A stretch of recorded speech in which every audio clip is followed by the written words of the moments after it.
Dans Itinéraire Bretagne aujourd'hui, nous poursuivons notre découverte de la gastronomie bretonne avec les produits de la mer. Excepté pour les fins connaisseurs, il n'existe pas de plat de poisson typiquement breton, comme la bouillabaisse par exemple. C'est d'autant plus étrange pour un pays de pêcheurs comme ici, à Roscoff. Nous allons essayer de comprendre pourquoi. Mais avant tout, petit détour par les cuisines d'un grand chef du pays de Saint-Paul-de-Léon. Jérémy Le Calvez vient chercher sa commande. Des poissons et des crustacés de saison pêchés dans la nuit. Dorade de ligne, maquereaux, ils sont beaux. Donc en fait aujourd'hui on a des beaux homards, des homards portions ce qu'on appelle. Donc c'est des homards 400-600 voilà, du coin. On a des beaux tourteaux. Voilà. Le chef étoilé se fournit toujours chez ce marailleur de Roscoff. Question de confiance. On connaît Jérémy depuis quelques années, donc on sait ses exigences de qualité. Donc on sait qu'il faut trouver des gros crabes, on sait qu'il faut trouver des gros homards, du poisson de ligne, pour respecter les critères d'un restaurant étoilé. À peine débarqués, les poissons et les crustacés se retrouvent dans la cuisine du chef. Leur fraîcheur est garantie. On aime bien quand c'est bien rouge ici, à l'intérieur, bleu sur le dessus. Voilà. Faire attention au poids des pinces aussi. Parce que quand on achète un homard, ce qu'il faut faire attention, c'est que les pinces ne soient pas trop lourdes. Parce que ça un petit corps et des grosses pinces, c'est dommage, quoi. Parce que le corps, c'est ce qu'il y a de mieux quand même. Les crustacés vont être cuits selon la méthode du chef. Le tourteau est tué avant d'être plongé dans l'eau bouillante. Une technique pour éviter que les pâtes ne se détachent et que l'eau de cuisson ne pénètre dans le corps. Il y aura la dorade à vider aussi. Un calme étonnant règne dans la cuisine. Ils sont tous jeunes et concentrés sur la mise en filet des poissons et leur désarrêtage. Donc ça c'est la partie la plus pénible. Et c'est vrai que si le maquereau n'est pas frais, là on fait de la charpie. On est bon pour faire des rillettes, quoi. On va faire un maquereau, donc du coup mariné et juste brûlé en fait, avec un tartare de maquereau, voilà, des différentes variétés de tomates. Ce duo de maquereau est à la carte du restaurant en ce moment, le midi. 49 € pour une entrée, un plat et un dessert. C'est une région où les gens mangent bien, donc on a une fausse idée du gastro où on se dit on va pas beaucoup manger. Non, chez nous on nourrit les gens ici. Jérémy Le Calvez va bientôt déménager dans un autre quartier de Saint-Paul-de-Léon. La cuisine sera plus grande. Son étoile au guide Michelin, il l'a depuis 2014. Il avait 31 ans. Il compte bien la garder.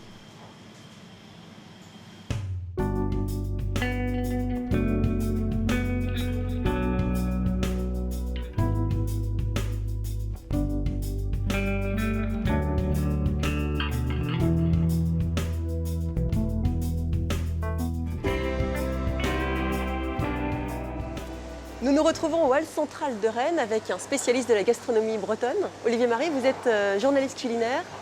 Pourquoi en Bretagne, il n'y a pas de plat de poisson typiquement reconnu breton? Parce qu'en fin de compte, la gastronomie bretonne c'est assez récent. Et effectivement, auparavant, les gens ne mangeaient pas le poisson. Les pêcheurs, le poisson, c'était en gros celui qui, lors des tempêtes, qui avait mangé l'être cher qui était resté sous la mer avec les accidents. Et on a commencé vraiment à manger ça avec le développement du tourisme, assez tardivement en fin de compte. Depuis, la Bretagne a rattrapé son retard. Dans les années 70, 80, 90, on a eu des chefs qui ont vraiment cuisiné les poissons et qui ont cuisiné toute la Bretagne, qui ont fait des poissons avec des jus, avec des jus de viande, qui ont fait attention au type de cuisson.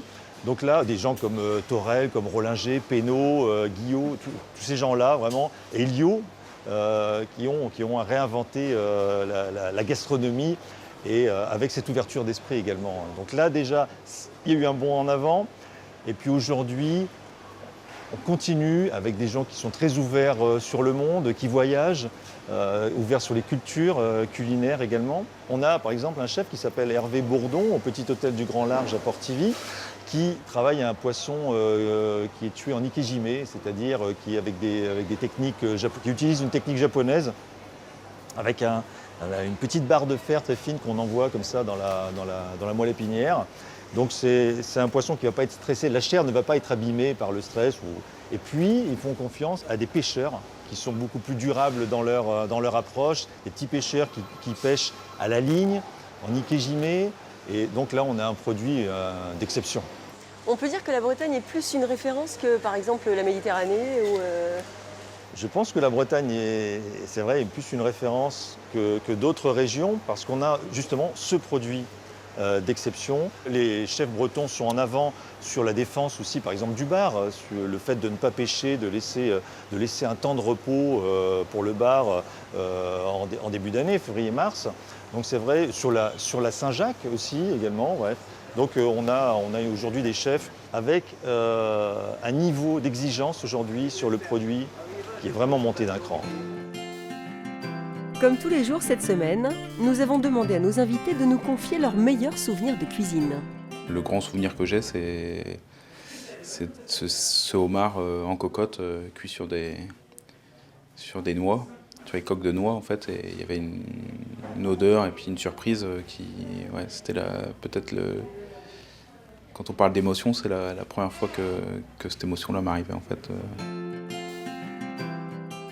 Les Saint-Jacques, alors pour le coup, vraiment les Saint-Jacques travaillés à l'ancienne, dans la coquille, un peu de panure de ma grand-mère bretonne. Maintenant, pour le coup, je mange que les Saint-Jacques, les noix de Saint-Jacques, très peu cuites. Mais là, avant, elle travaillait les bardes, et tout est avec une petite crème, c'était crémé. Il y avait des tout petits champignons qui étaient posés également, qui étaient travaillés. Et tout ça avec une petite béchamel qui était travaillée dans la coquille, panée, passée au four, juste grillée. La coquille Saint-Jacques à l'ancienne, quoi, vraiment.